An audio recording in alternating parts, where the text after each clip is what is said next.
Triad of Fates. Triad of Fates. Also known as perhaps the slowest trick in the book. It's a trick that takes 2 turns to set up. We see that, and here comes the Leaf Crown Dryad. The 2/2 bestow reach creature comes down on the Voyaging Satyr, and Tobias is faced with the option of trading away the Nesting Courser, but instead he drops to 13, and Ashiok drawn by Tobias, but still no blue mana. He has Nykthos, Shrine to the Gods in hand, if he should need double white for some reason. Still missing the blue mana though.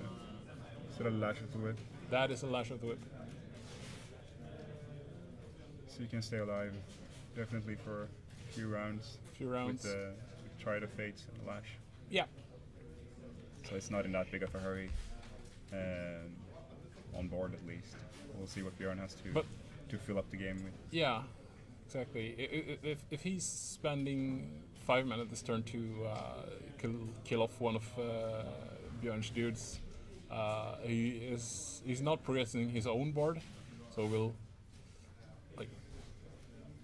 Bjorn can just continue to develop with big creatures and fatties, and Tobias main facing the Lash of the Whip to play around any random pump spell. Any random pump spell, like the Savage Surge or so. Or God's Willing or whatever.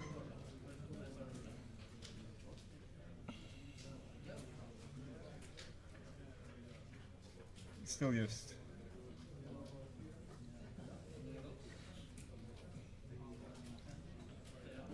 going slowly down. Yeah. Not a big impact here either. Satyr into Traveling Philosopher, the white grizzly bear in this bear mirror. There comes the Nykthos. Not Still that no impressive. Tap 2 to add 1 white. Or tap 2 black to add 1 black if you prefer. And now we have the names changed.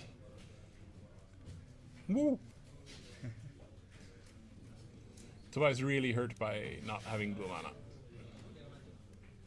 So many options in hand and nothing just to do. enough resources to use them, and this game is probably going to be over fairly soon. Yeah. Even a full blue mana at this point, it's very unlikely that he will be able to recover. Yeah.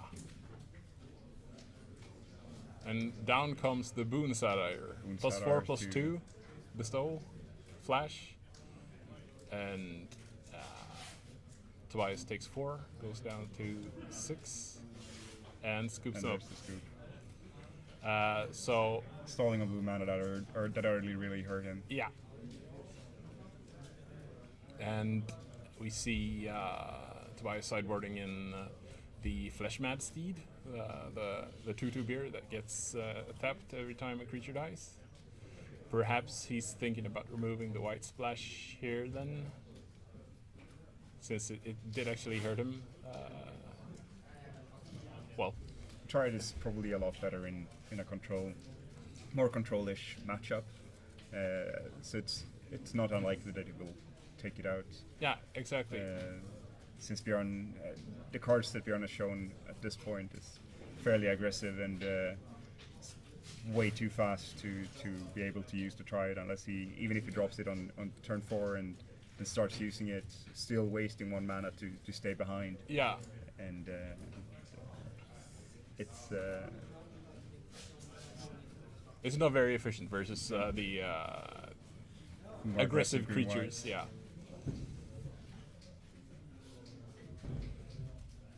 Well, we'll see if he proves us wrong and plays a turn 4 Triad.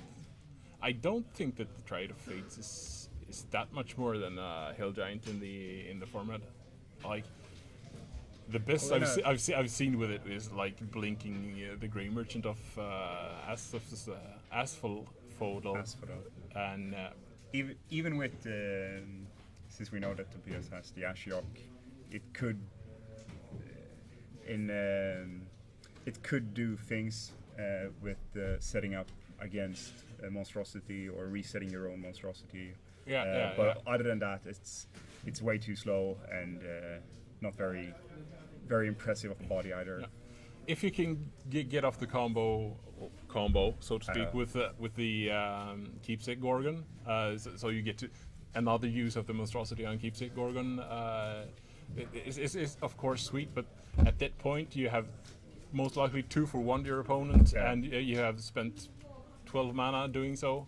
It's more of a win more situation than that's actually what I something feel. that's highly useful early in a game. So here's a hand with Island and Nykthos. That Nykthos comes back to haunt Tobias again. You can still use pull a swamp. He seems fairly heavy black, so a pull swamp at this point, he should be in fairly good shape. He does have the Ashiok in hand. Yeah. And since from what we see from Björn's deck so far, it seems that most of his creatures is rather cheap. So he might be able to go +1 the Ashiok and then actually start playing creatures from Björn's deck. Yeah. No turn 2 play from Björn, but ooh, that's a good one. That's the best draw step Tobias could have had, apart from the actual swamp. Yeah. So 2 buff cards on top, so most likely 2 lands. Yeah, at least at least 1. I think with both cards, they're most likely both lands. Yeah, well he does have a lot of plays on just 1 more land. He has the Shipwreck Swinger in hand, he has the Ashiok in hand, he has Read the Bones in hand as well. But it might be, as you see, that it's 2 lands there. And here's the Hopeful Eidolon bestowed onto the champion of drawing a card if you have +1 counters. Turning this into a mini Baneslayer Angel. There's the Ashiok and Swamp. Yeah, Ashiok, Swamp. Hit some creatures, no lands. No lands, lots of creatures. There's the 6 mana removal spell that destroys something with power 4 or greater and scry 1, which I have not been that impressed with in the format. It's still 6 mana, and sure, the creatures you can kill is pretty sweet to actually have the hard removal for, but 6 mana is so much when you can spend it on a lot more efficient things. Yeah, for instance, building your own large creature. Yeah. The Omen Speaker quickly stands in front of Ashiok, trying to protect him. Yeah. So let's see what the second card is. Oh, Planeswalker comes down on the other side. Well, a god. A god, yeah. In all fairness. In all fairness, it was double swamp on top.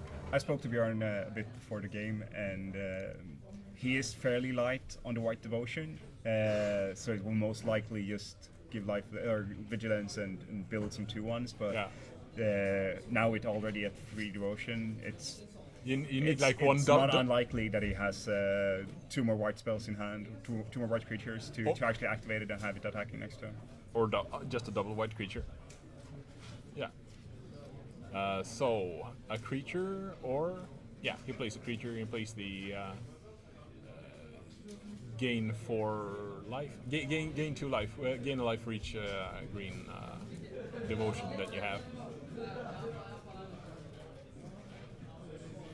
Which most likely has a name.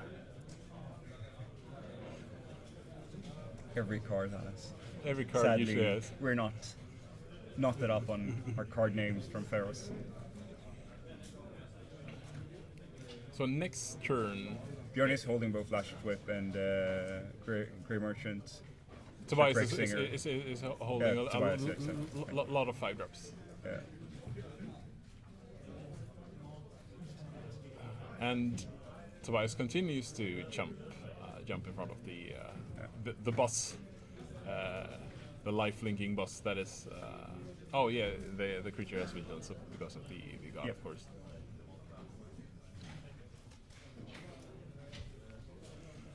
And As we said, there's just one white mana, one white devotion away from activating his Heliod. So there isn't that many white creatures in the deck. But as you can see, he just keeps on pulling over green creatures. yeah, Another. So Björn has to read what Ashok actually does. Can he actually play all these cards? How does this work really? Can he play my Arbor Colossus next turn? No, he can't actually. you'll have to wait a couple of turns. Yeah. The Disciple of Phoenix comes down to take a look and sees Ordeal of Nylea and the land. Bonus that are in his play. It's it most likely gonna just.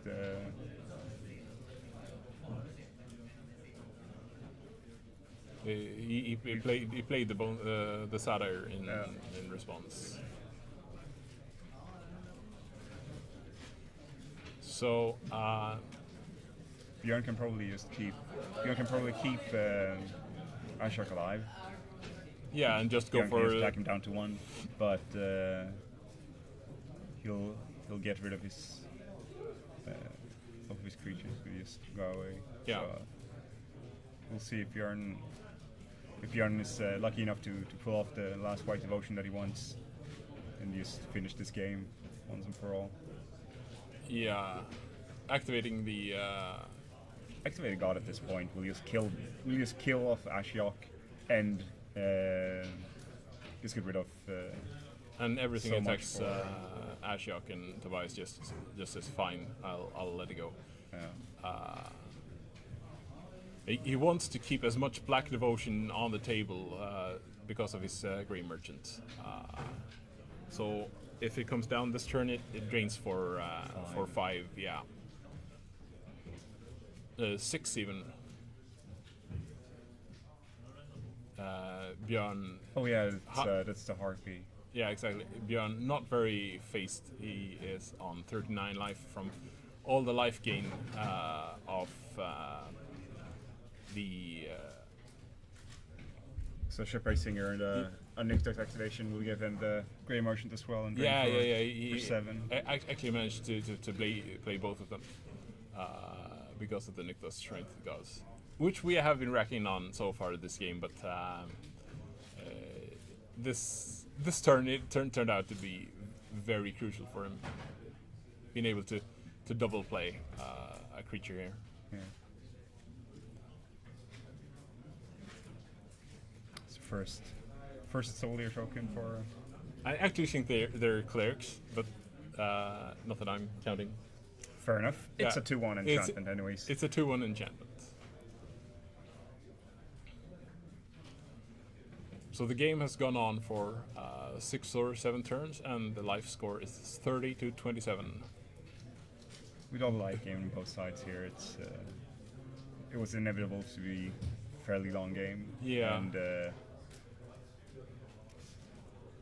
if Tobias can just, we know that Tobias has some very good cards that he is fairly likely to just draw and close off this game. Yeah. With Sea God's Revenge, and he still has Lash with Whip in hand to kill off the Satire, which only leaves Bjorn with 1 creature, and Tobias still has a fairly high board position with the flyers and the Shipwreck Singer, which basically renders all his Bjorn's 2/1s on 2/1s non-important. Exactly.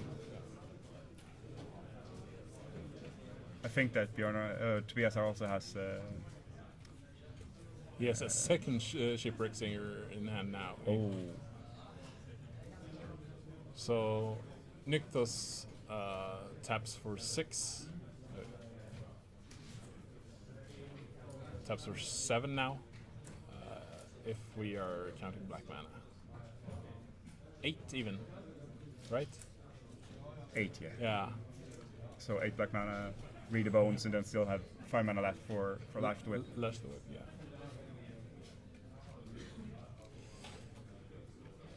now I very much like to see what he scries. He scries them to the bottom. Both to the bottom, so yeah. most likely no Seagull's Revenge. No Seagull's Revenge there.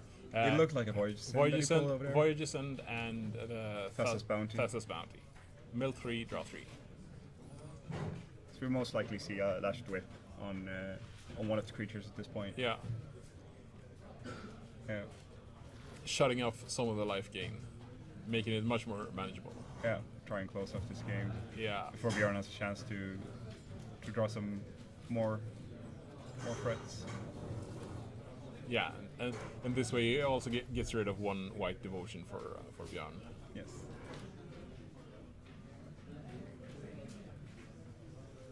So with the double Shipwreck Singer, Bjorn will be hard pressed to find actually creatures that can attack through that.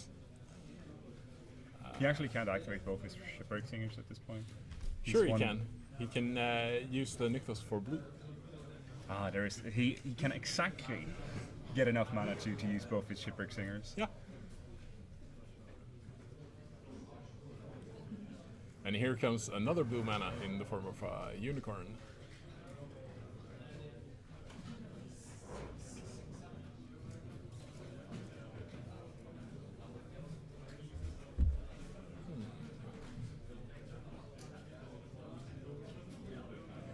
Perhaps it's time to slam down Nimbus Naiad on the flyer.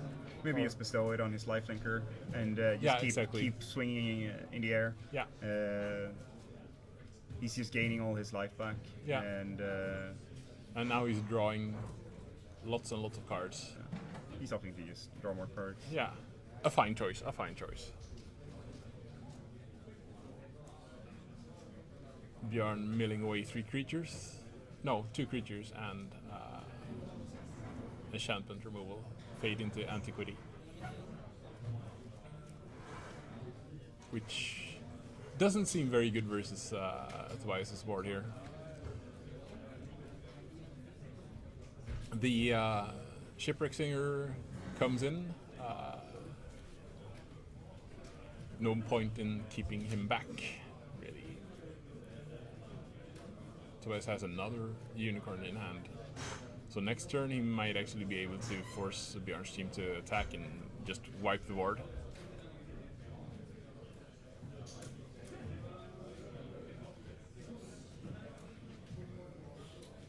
And that's a Tormented Hero, the 2/1 for 1 that comes into play tapped. A very aggressive creature, but I find that that Tormented Hero usually is just a very vanilla creature.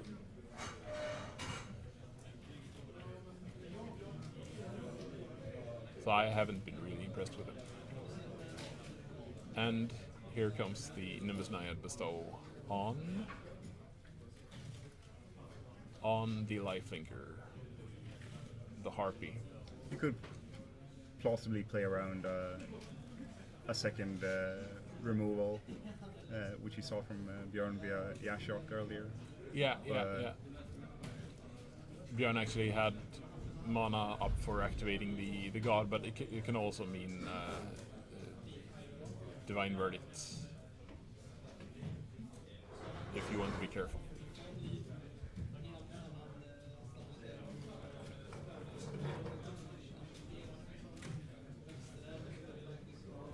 And Tobias ponders if he should make them Bjorn's creature attack, but opts not to. And he could possibly set up it for next turn, just attacking with the lightning flyer and, set it up to kill off some of Bjorn's creatures before they get too pesky. And which it looks like he's going to do. And by some you mean everything except for the 1/4, which he most likely can block to death. The 4/2. Oh, the 4/2 dies to -1/-1. You do realize that he can't activate both -1/-1 abilities, since he has to make them attack with one of them. But it's not a tap ability for one of them, I'm pretty sure. I'm pretty sure that's all for tap. Okay. Well, we'll see. It doesn't seem like he has to tap.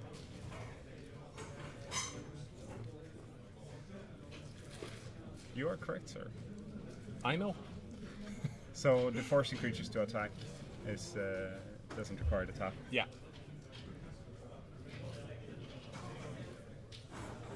Any with these two attacking,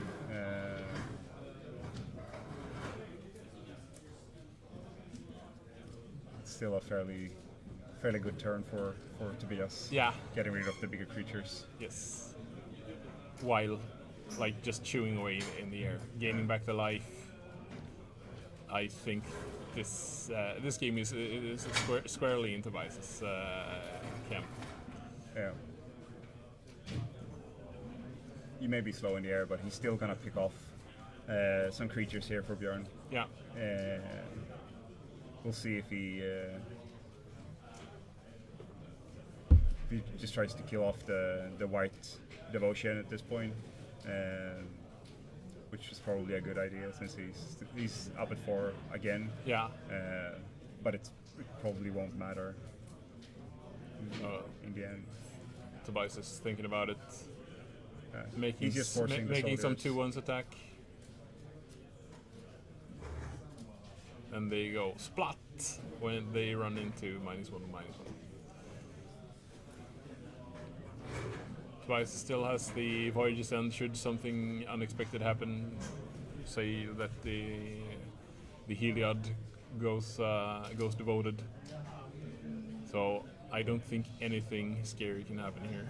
Even if Helios gets devoted and Tobias is up at 33 life now, it really won't matter. Yeah. There is no overrun in the format.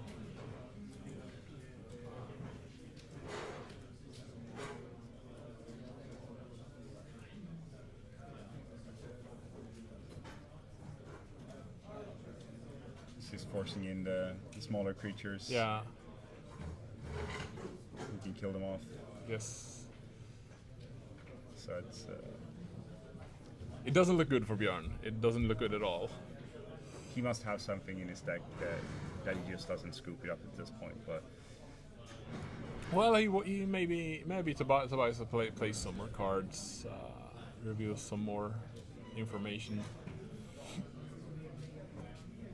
it doesn't seem very likely that Tobias will actually play anything at this point. No. With the board position that he has, it's just not worth doing anything. Like, one thing that we should think about in this case is what is better than like killing off 2 of your opponent's guys each turn. Well, 3 or 4 even at that point. Yeah, with the mana exactly. that he had with double unicorn and Nykthos, so Yeah. he could just gain access to whatever mana he wanted and just keep killing off the guys with no risk of even like having to block them and eating some pump spell or whatever to lose 1 or 2 guys doesn't really matter at that point. Exactly. Since whatever he puts in front will just decrease his devotion to whatever, and Yeah. fine, then Nykthos doesn't give him a million black mana, it will just give him a million -2 or 3. So And also an interesting observation in this game, Nykthos Shrine to the Gods actually tapped for green mana for a while there, when Tobias had had he stolen. could pull off some double green mana at that point, yeah. Yeah. Here is the Shipwreck Singer.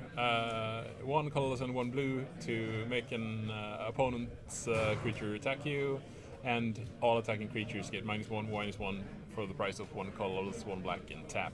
An incredibly powerful card, and if you get 2 of them out there against Bjorn's deck, then Yeah, there's not much that Bjorn can do.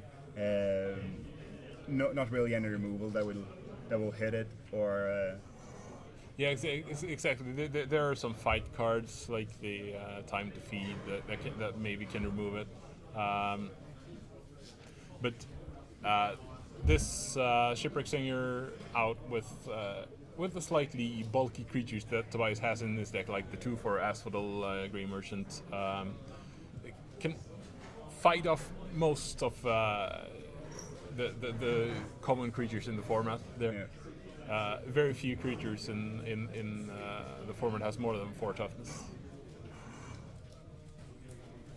So now we've seen what Tobias that can do as well. Yeah. It's not just stalling on blue mana and pretty much just laying over and die. Yeah. To the onslaught of Bjorn's creatures. Bjorn didn't seem too quick off on the board at this point or in this game, but it was still a fairly quick block on with the Eidolon on his Centaur. That was a 4/4 swinging turn 4 with lifelink. Usually that's pretty good in the race, I've heard. So Tobias has all the mana of all the colors in the world. And the Scrying Land for turn 1. And Ashiok for turn 3. He's happy at this point. Yes, he is happy as a bear can be.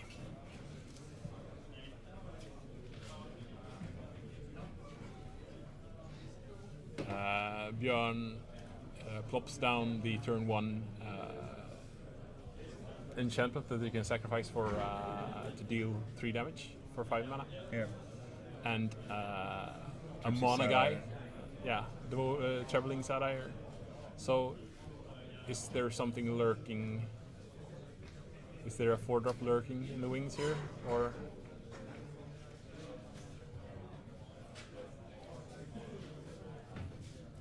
He has the 4th mana at least, and Bjorn might actually need a slightly bulky creature here to keep up with Ashiok, because Ashiok +2s every turn.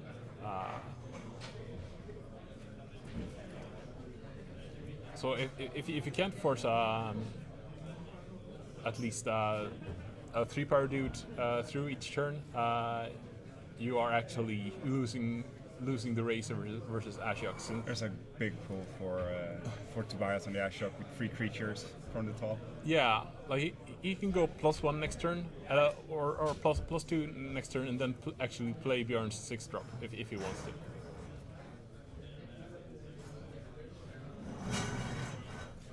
Unless Bjorn has something really good to play now, it's probably just going to trade away the 2/2 for the hero. Yeah, I see trading the hero and the 2/2 here, or maybe not, because Bjorn decided to give up on his turn to keep his creature, but even a shipwreck singer at this point would really be horrible for Bjorn. Which is still very likely that he could actually play. Yeah, and here's an 0/6 defender stop sign. Also, Ashiok took away Bjorn's Bow of Nylea. Oh, he pulled a bow as well as the creature there. So Ashiok goes down to 4. Oh no, he goes down to 2 because of the +2/+2 flash enchantment. The flash aura.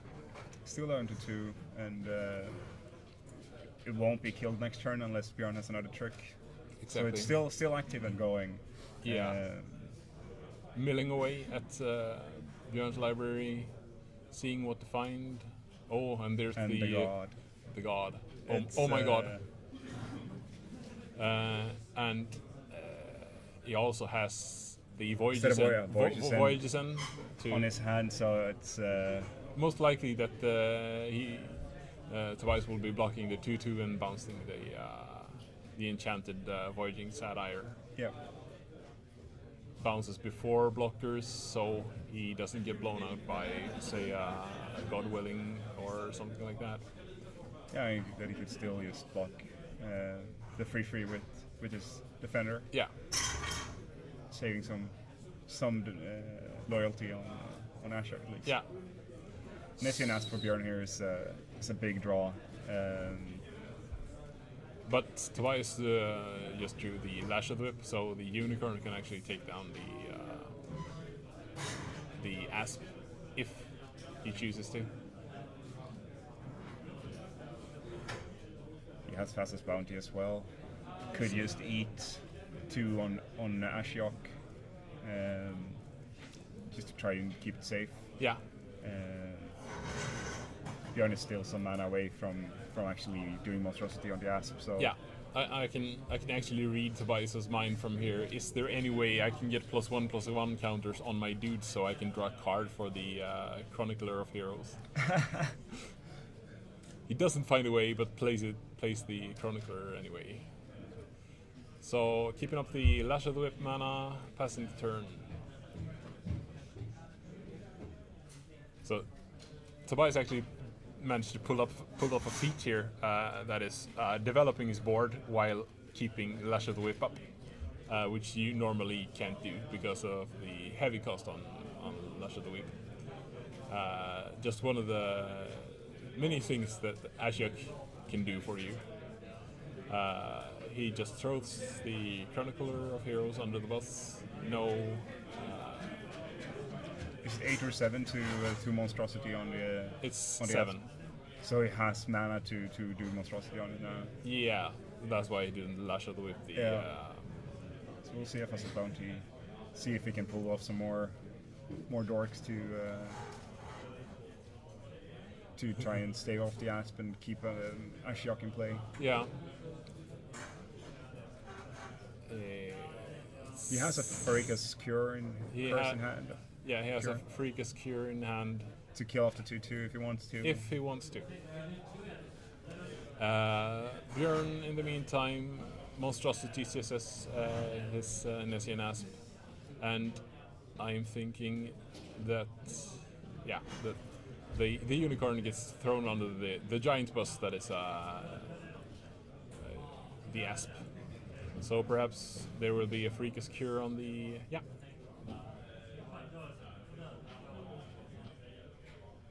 Using the mana from the unicorn on its way out. Just the voicing highlight for Bjorn here is very impressive.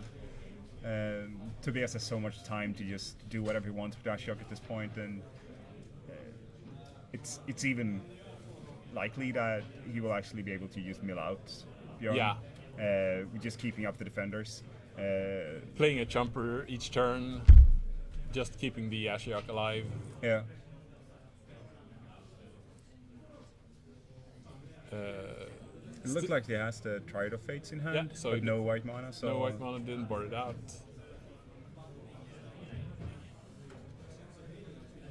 Ashiok goes down to 4, and Bjorn gains some life of the ocean green. Just gains 2 instead of the 4 that would have gained. Yeah. Since he got lashed. Lashed in response to the trigger. Yeah, as we thought that Tobias really sees the opportunity here to try and mill out Bjorn. He can just pull off some creatures here to jump off the. Digging for more creatures to just to jump. Looks like a Shipwreck Singer and something. Yeah. That something gets shipped to the bottom. He draws the Shipwreck Singer and the Dissolve. So he plays blue land to keep Dissolve mana up. And Ashiok takes care of another 3 cards.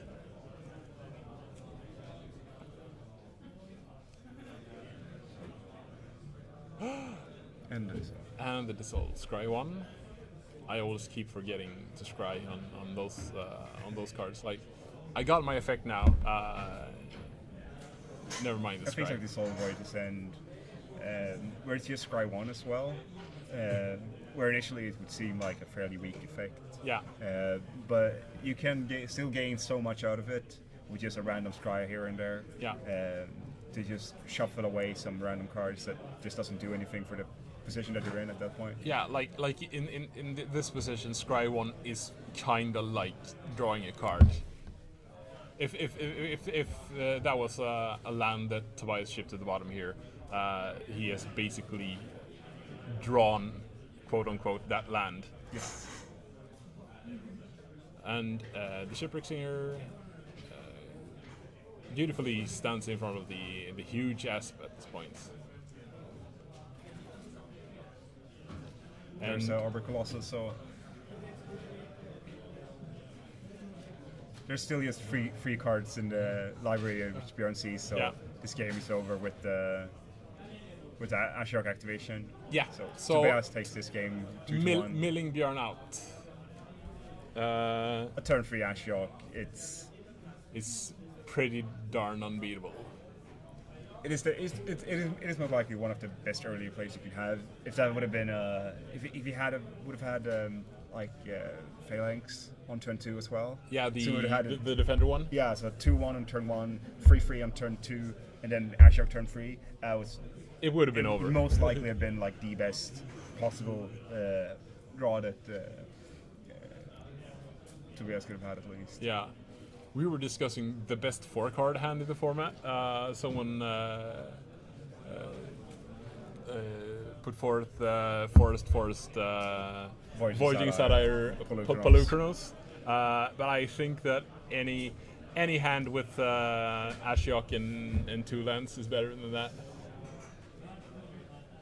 I don't know. Turn 3 Palukronos. We were talking to a guy earlier. I actually played against that yesterday or earlier in the week. Yeah. Where his opponent had mulled down to 4, and he had kept Forest, Voyaging Satire, Palukronos, and drawn the 3rd land for his turn 3. So he had turn 3 Palukronos on a multi-4. Yeah. He won. He won that game. He did win with turn 3 Palukronos. Yeah. Like. But an Ashiok with some backup, it's a very fast clock, especially as Bjorn had now with the turns where he could pull out a creature to just gain the blocker for the turn, still have removal mana up, and still keep Bjorn's board in check. Yeah. Somewhat. It would have been devastating for Bjorn if Tobias had an answer for the Asp, of course, but even as it was now, he managed to squeak it out, sort of. Yeah. If it would have been 1 turn faster with the Arbor Colossus, so he could have just kill off the Ashiok and then start beating on Tobias instead. Life total, He was only at 19 life, so it's not enough to stave off these like huge an creatures. 8 power Asp. And, the Arbor Colossus becomes 9 power. 9 bar, Yeah, so it's 17 power just between those 2 guys, and he's dead in 2 turns. Yeah. And with whatever backup, it's most likely that he can even just kill him. One shot. One swing. Once Ashiok is gone, and he has gotten rid of whatever Shumpers or whatever he can muster up, it's very likely that he can just finish off the game from that. Since the creature is so powerful, once they're actually up their monstrosity. Yes. It's still a tight game. Yeah, I actually one thing that we should mention, like Tobias was drawing to Sea God's Revenge as well, and he had a lot of ways of finding Sea God's Revenge, which makes the plan of creating 2 huge guys pretty mediocre. Bjorn hadn't seen the Sea God's Revenge. True. But it's still like his only course of play here, that he still needs to just try and break through, kill off the Ashiok, because he doesn't have the time to just try and beat in on Bjorn's life. No. On Tobias' life. That is the only option that Bjorn had to actually find a way to win that game. Yeah, he needed to get rid of Ashiok. Yeah. Or just slightly luckier to draw the Colossus earlier. Just a second big creature would have finished the game, but he just kept on drawing lands and whatever he had. The Satire as a second creature there next to the Asp isn't very impressive. No. It's not even getting even with Ashiok. It's just growing and growing. Exactly. And it's kind of complicated to outdraw an opponent that gets to draw 3 of your cards each turn. Most likely hitting your best creatures. At least having a better chance of doing so than you with your only 1 draw step each turn. Yeah. It is true that even if Bjorn would have drawn a second bigger creature, that Tobias still had the opportunity to pull whatever small dude from Ashiok to just have a second jumper, and just give himself more time to keep Ashiok alive and draw whatever Sea God's Revenge or whatever bounce spell he has to just basically time walk himself, or time walk a creature, which is more than enough to just buy a little bit of extra time to get Ashiok to just finish the game for him. We can perhaps have a word with Tobias. He's been very kind to come around to our table over here. Hello. Hello. So the last 2 games were a lot more fun than the first one. Yeah, it was a lot of Magic played, but the first game was pretty one-sided. Yeah, it wasn't much Magic played in the first game. No. So you're splashing white for the Triad of Fates. Yeah, I am. Is that good enough? I don't know. I've never played it myself before. Yeah. But I've heard like so many other players saying that it's amazing, but I'm not impressed so far. I am of the opinion that every once now and then you get to do the sick things with the Grey Merchant, but it's most of the time it's just a hill giant. Yeah.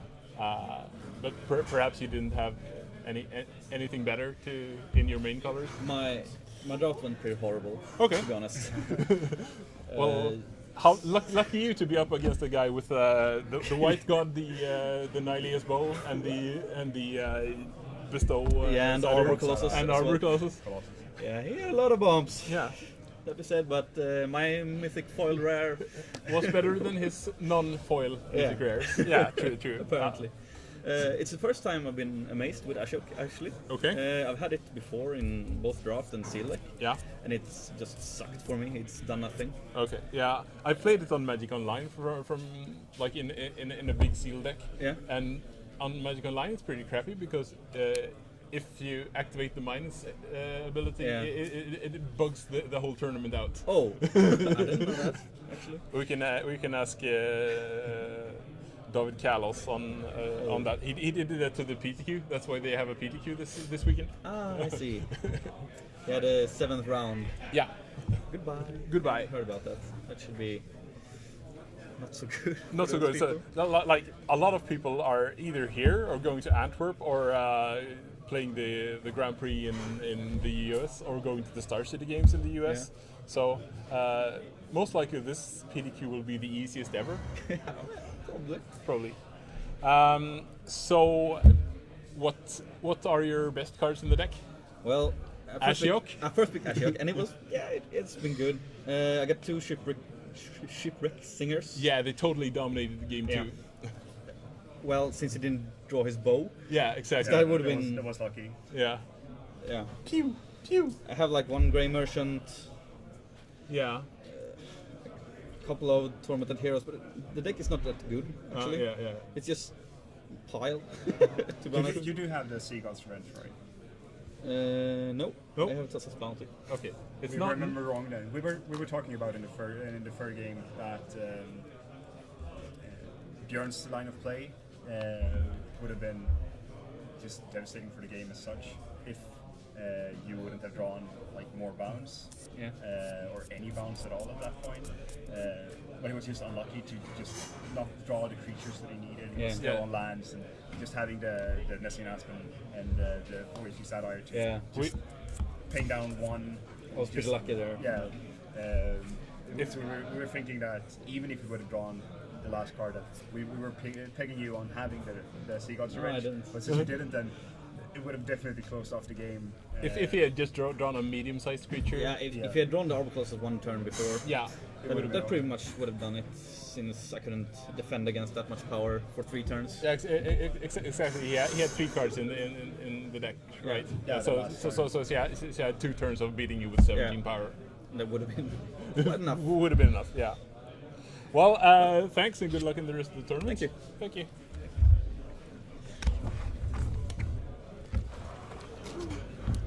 And we are going to take a short break for now, and we will be back with round 2 in maybe 20 minutes or so.